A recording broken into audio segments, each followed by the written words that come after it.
amigos da Baixada Santista ligados na TV Com e todos aqueles que nos acompanham pela internet. Sejam bem-vindos ao único programa que traz para você toda a informação sobre o patrimônio cultural brasileiro. E hoje nós teremos documentários, notícias sobre o Peru, o Egito e muito mais, porque o Arqueonews está no ar.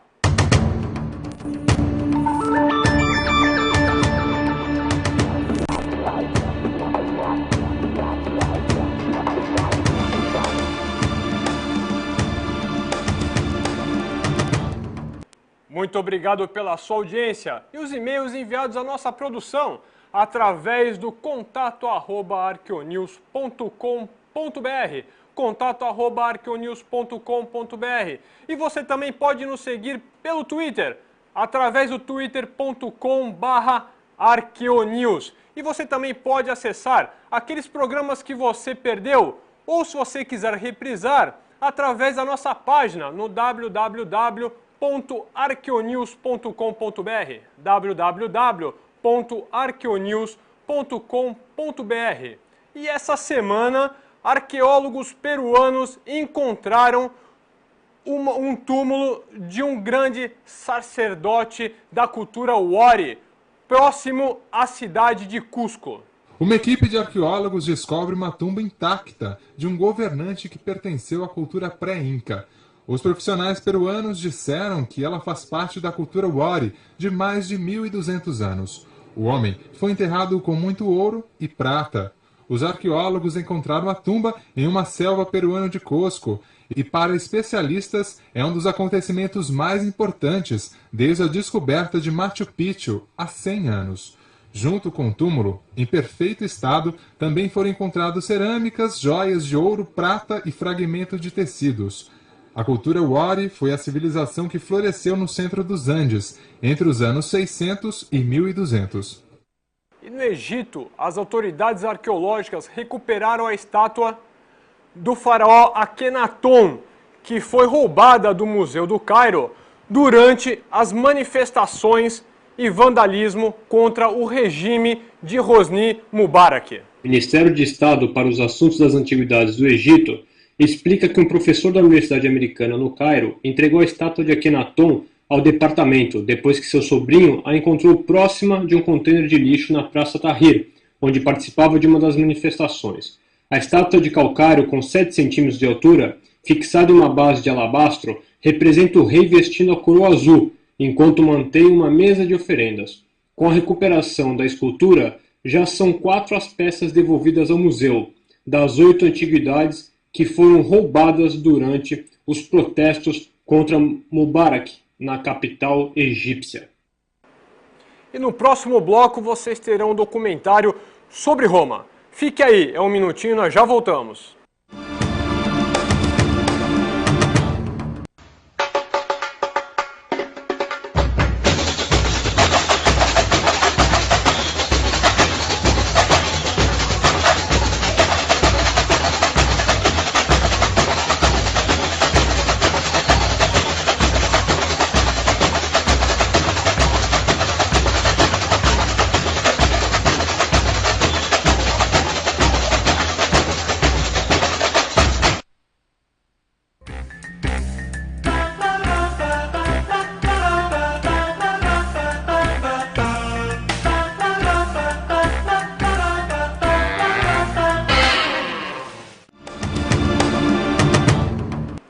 Hoje vamos apresentar para vocês um documentário sobre Roma, a cidade da arte, das leis, estética e do planejamento de cidades, porque essas são apenas algumas das dívidas que a civilização ocidental deve à capital do glorioso e mais potente estado da antiguidade.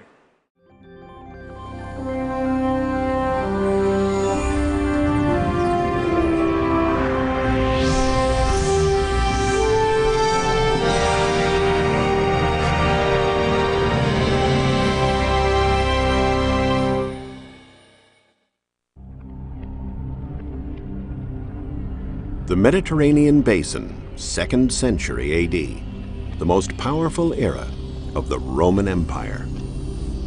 There is perhaps no symbol more characteristic of the strength of imperial Rome than the majesty of its architecture.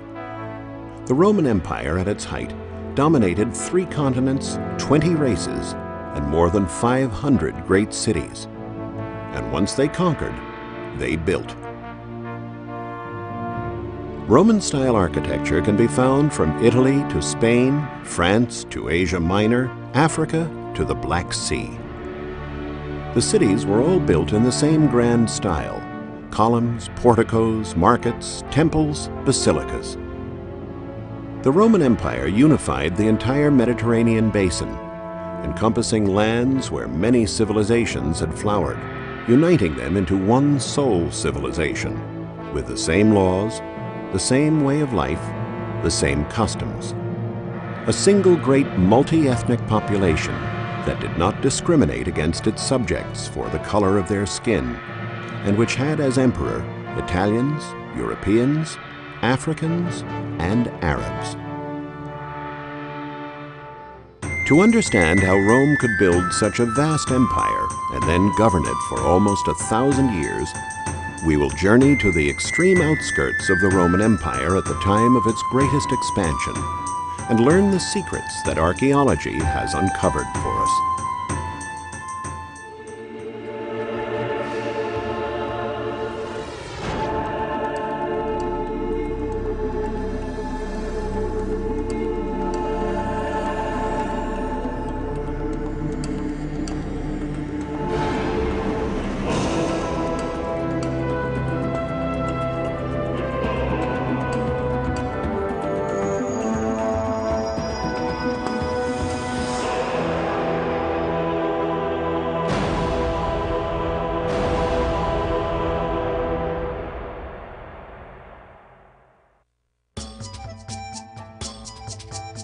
Rome was founded, according to legend, by Romulus in 753 BC. It began its expansion almost immediately, first conquering the lands of the Italian peoples, and then extending its domain until an empire was created that stretched from the Atlantic coasts of Iberia all the way to the Euphrates River. Historians date the fall of the Western Roman Empire to 476 AD, meaning that the history of this city and its dominion over the world spanned an entire millennium. How was it able to last so long? The answer is, Rome not only conquered lands, it adopted them, blending the customs and habits of various civilizations with the best that Rome had to offer.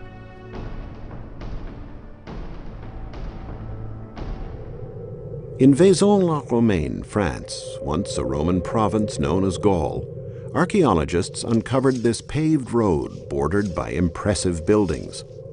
At its entryways, the researchers noticed some strange grooves. What were they for? When presented with a puzzle like this, archaeologists often find important clues in ancient architectural writings, preserved by medieval scribes. In the case of Vaison-la-Romaine, the mystery was solved. The grooves in the thresholds supported wooden tables where merchants displayed their goods. By positioning the tables along the roadway, merchants enjoyed maximum visibility for their products and therefore had more success. This emphasis on marketing and commerce was one of the reasons why the empire remained vital for so long. Wherever the Romans arrived, weapons were laid down eventually, and the Pax Romana, or Roman peace, took their place. Within this context of renewed stability, business was able to thrive. Eventually, after Rome had invaded and inhabited a new land, it would take the best soldiers of that country and incorporate them into its own army. The best of these recruits would have come from wealthy families. They were usually better educated and trained, with natural aspirations to rise through the system of their new ruling government. If they succeeded in battle and the political aspects of war, they might have the chance to become senator, one of the highest and wealthiest positions in the empire. A military career was the fastest route to furthering one's career. Of course, the new soldiers had to start at the bottom. They would be sent to battles in the easternmost borders of the empire, where Emperor Trajan was fighting the formidable Parni, the heirs of the Persians. From France, they would embark with a small military fleet on a voyage from Massilia, now Marseille, to Sicily, and forced to fight pirates along the way. From Sicily, the voyage would continue to the Orient, following the fastest and safest route possible. This meant following the coastline and only crossing open sea where necessary. The fleet would thread its way across the Aegean through the Peloponnesus to reach the port of Laodicea in Syria. Warships at that time were a lot different than merchant ships. This boat is called a trireme. We know how it looked because of information from relics recovered by marine archaeologists. They discovered that in order to be able to make quick maneuvers in battle and ram the enemy, warships were propelled by several layers of oarsmen. Merchant ships, on the other hand, used sails and had no oars. Warships were classified by the number and arrangement of oarsmen. The trireme had 3 tiers of oars, and each oar was manned by 2 oarsmen. It was a lightweight fighting ship, about 115 feet long, and perfect for hunting pirates because it was fast and agile. Naval soldiers manned the ship together with the oarsmen and were there to board enemy ships. Each trireme had a crew of about 300 oarsmen and 100 naval soldiers. To rid the vast waters of the Mediterranean and the Aegean of pirates, the fleet would often give chase, sometimes for hundreds of miles, to catch its enemy.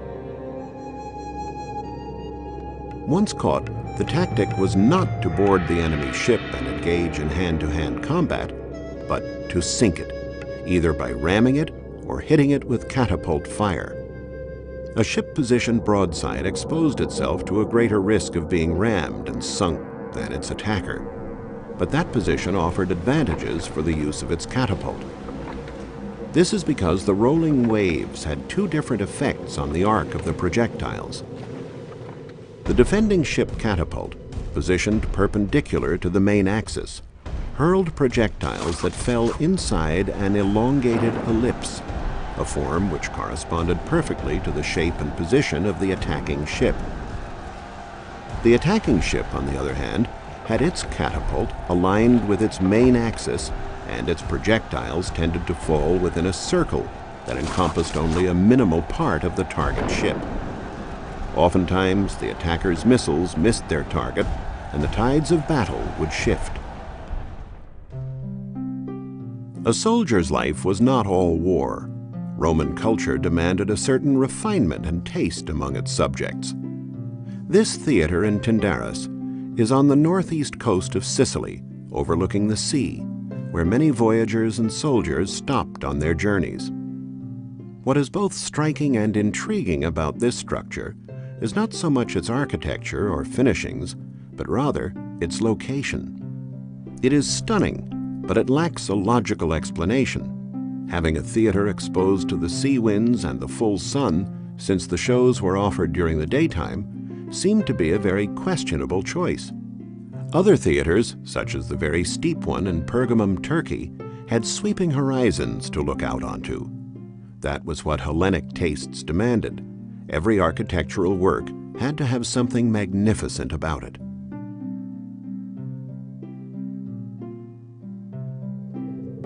The Tyndaris Theater, like much of the city, was not actually built by the Romans, but rather by the Greeks several centuries earlier during the Hellenistic era.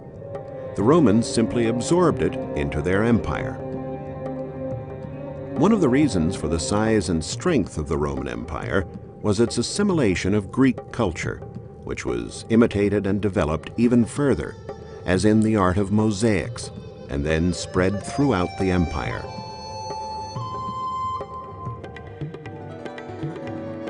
In the interior of Sicily was a flourishing city, Morgantina. Sumptuous dwellings adorned with splendid mosaics testify to its wealth. One of the ways it demonstrated its prosperity was the gracious hospitality offered to strangers.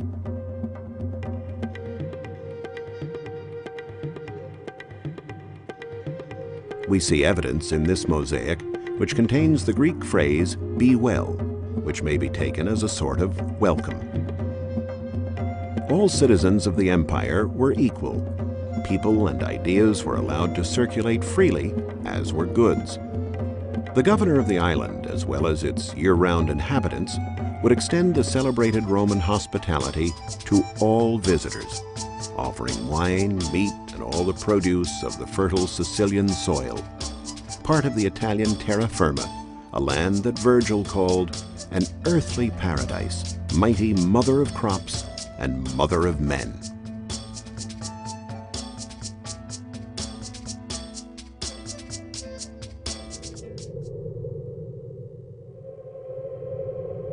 Sometimes an army's mission was not of war, but of peace.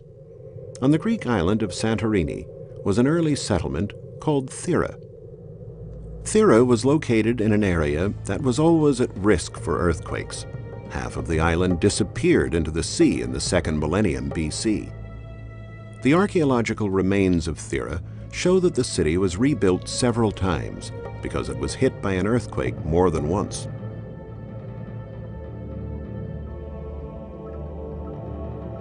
The earthquakes would seriously damage public and private buildings, and on occasion, the Roman army would be assigned to carry out civil engineering projects, digging wells, clearing roads, restoring hygiene.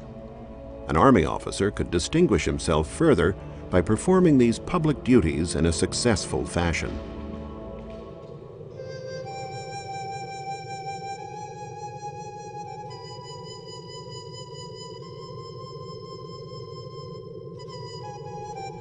Moving further east, toward the outer reaches of the empire, we entered Jordan.